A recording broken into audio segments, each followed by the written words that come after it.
ये स्टेप लेना चाहिए। इससे इंडिया को फायदा ही फायदा, देखा जाए हर तरह से फायदा। इंडिया देखो यार, इंडिया और कंट्री से सीख लेता है हमेशा।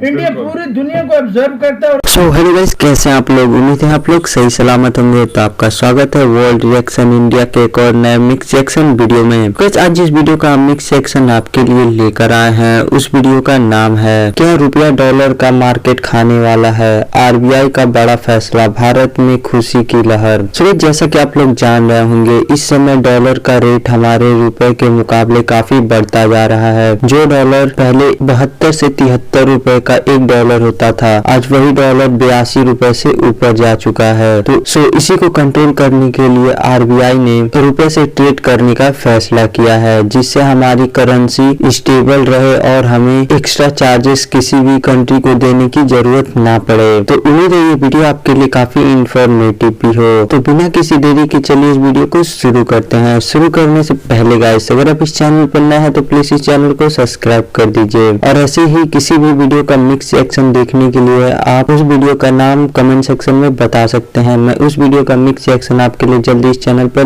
ले आऊंगा। क्या डॉलर का बॉस बन जाएगा रुपया? क्या विदेशी व्यापार रुपयों में भी हो सकेगा? डॉलर का मुकाबला करने के लिए आरबीआई ने तैयार की नई रणनीति। क्या अमेरिका भारत के इस कदम से नाराज नहीं होगा? और आखिर आरबीआई को इतना बड़ा कदम उठाने की जरूरत क्यों पड़ी? अगर आप इन सवालों के जवाब जानना चाहते हैं तो इस वीडियो को अंत तक जरूर देखिए। दोस्तों, पिछले कुछ दिनों से डॉलर के मुकाबले रुपए के गिरते दाम एक बहुत बड़ी चिंता का विषय बने हुए थे। $1 की कीमत बहुत ज्यादा गिर गई थी, 80 टच कर चुकी थी, जिसकी वजह से विदेशी व्यापार में काफी ज्यादा घाटा हो रहा था। इसके साथ ही देश के विदेशी मुद्रा भंडार भी लगातार कम हो रहे थे, क्योंकि ज्यादातर सारा ही विदेशी व्यापार डॉलर्स में ही होता है, जिसकी वजह से हमें दूसरे देश से चीजें इंपोर्ट करने में ज्यादा डॉलर्स खर्च करने पड़ रहे थे। जिसके अलावा डीजल और पेट्रोल को खरीदने से भी हमारे विदेशी मुद्रा भंडार से भारी मात्रा में डॉलर कम हो रहे थे। इसी साल 2022-23 में अप्रैल जून की तिमाही के दौरान भारत का कुल एक्सपोर्ट बढ़कर 121 अरब डॉलर था। यह पिछले साल की तुलना में 43.61% ज्यादा है। वहीं इस दौरान इंपोर्ट और तेजी से बढ़कर 190 अरब डॉलर की ऊंचाई तक पहुंच गया था। इस तिमाही में भारत का व्यापार घाटा 69 अरब डॉलर हो गया था। वहीं इसी साल अगस्त में विदेशी मुद्रा भंडार 564.05 अरब डॉलर के न्यूनतम स्तर तक पहुंच गया, जो कि पिछले साल सितंबर में 642.45 अरब डॉलर के उच्चतम स्तर पर था।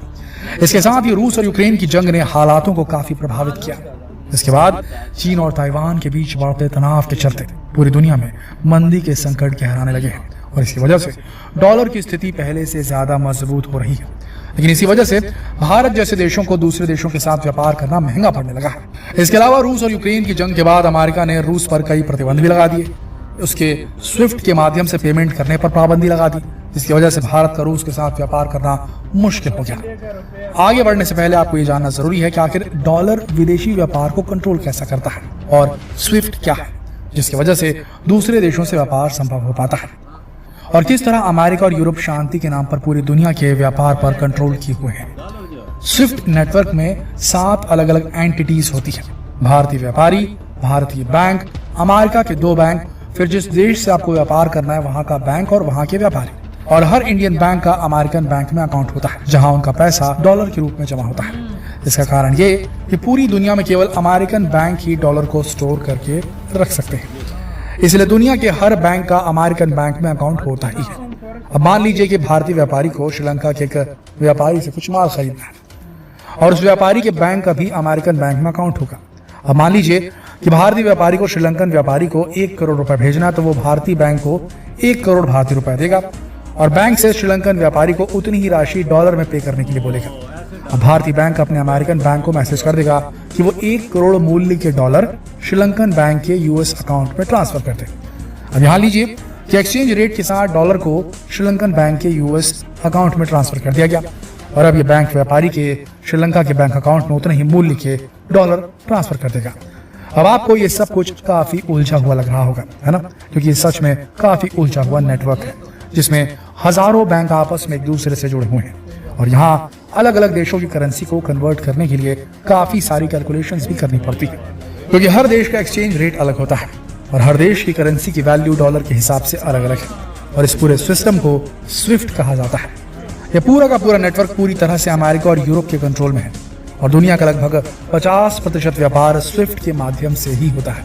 इसी वजह से कई बार ये सिस्टम कई देशों के लिए परेशानी की वजह भी बन जाता है। जैसे कि अगर आपके देश के अमेरिका या यूरोप के साथ कोई मतभेद हो गए तो वो आपको स्विफ्ट नेटवर्क से अलग कर देंगे और ऐसे में आप किसी भी तरह का विदेशी व्यापार नहीं कर पाओगे। इसके अलावा अमेरिका चाहे तो आपके अकाउंट फ्रीज कर सकता है क्योंकि सभी देशों के डॉलर अकाउंट का कंट्रोल उसके पास है और रूस के साथ अमेरिका ने यही किया है।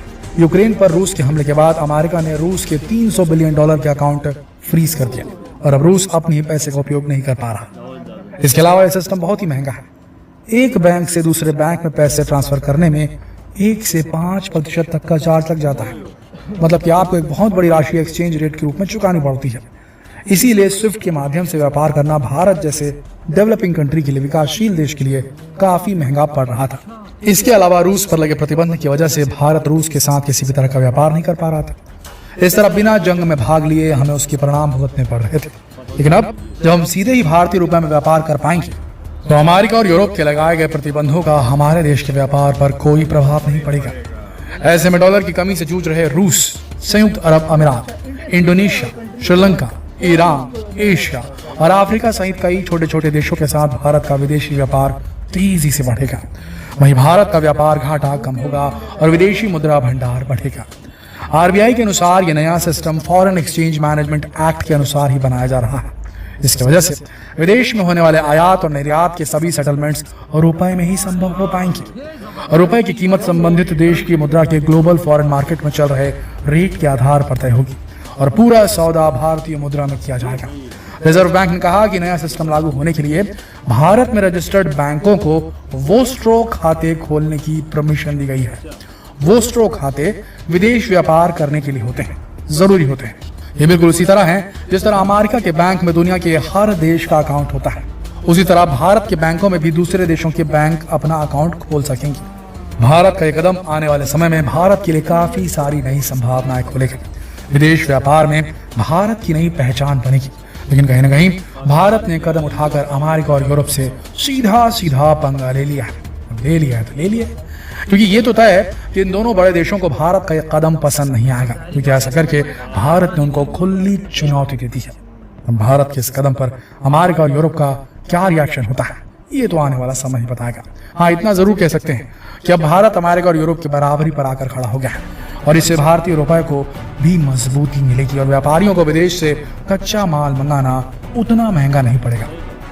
इससे होगा ये कि व्यापार आसान होगा, देश की इकोनॉमी पर भी इसका अच्छा असर दिखाई देगा। कुल मिलाकर भारत की पहल कई मायनों में एक मील का पत्थर साबित होती दिख रही है।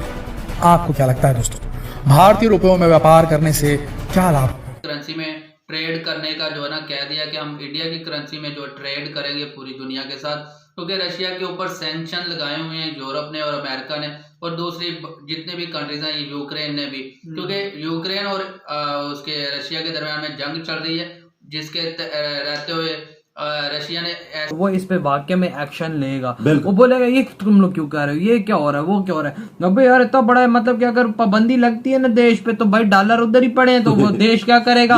इंडिया ने ये बहुत अच्छा स्टेप लिया, इंडिया को ये चीज करनी चाहिए, इंडिया को अपनी निर्भरता डॉलर से हटानी चाहिए। और देश तो इसमें कामयाब नहीं है, लेकिन इंडिया अगर ये चीज कर रहा तो इंडिया कर दिखाएगा। ये बात है, इंडियन एयरक्राफ्ट कैरियर की ठानी वो बना लिया, हर चीज और ये भी चीज इंडिया अगर ठान ले तो ये कर सकते और फैसला ले भी लिया है। ये बहुत जबरदस्त फैसला लिया इंडिया रुपए में। जो इंडिया चीज इंपोर्ट करेगा ना बाजार, वो डॉलर नहीं देगा, सही का पैसा देगा। और सो गाइस, आज की वीडियो यहीं खत्म होती है। उम्मीद है आप इस वीडियो को एंजॉय किए होंगे। एंजॉय किए तो प्लीज मुझे कमेंट सेक्शन में जरूर बताइएगा। सो जाने से पहले गाइस, अगर आप इस चैनल पर नए हैं तो प्लीज इस चैनल को सब्सक्राइब कर दीजिए। आपके एक सब्सक्राइब से मुझे आगे ऐसी वीडियोस बनाने की काफी हिम्मत मिलती है और आपकी सपोर्ट की जरूरत भी है इस चैनल को भी और मुझे भी। और अगर ऐसे ही किसी भी वीडियो का मिक्स सेक्शन आप देखना चाहते हैं तो आप मुझे कमेंट सेक्शन में उस वीडियो का नाम बता सकते हैं। मैं उस वीडियो का मिक्स सेक्शन आपके लिए जल्दी इस चैनल पर ले आऊंगा। मिलते हैं आपसे एक और नए मिक्स सेक्शन वीडियो में जल्दी। तब तक के लिए बाय गाइस, अपना ध्यान रखिए।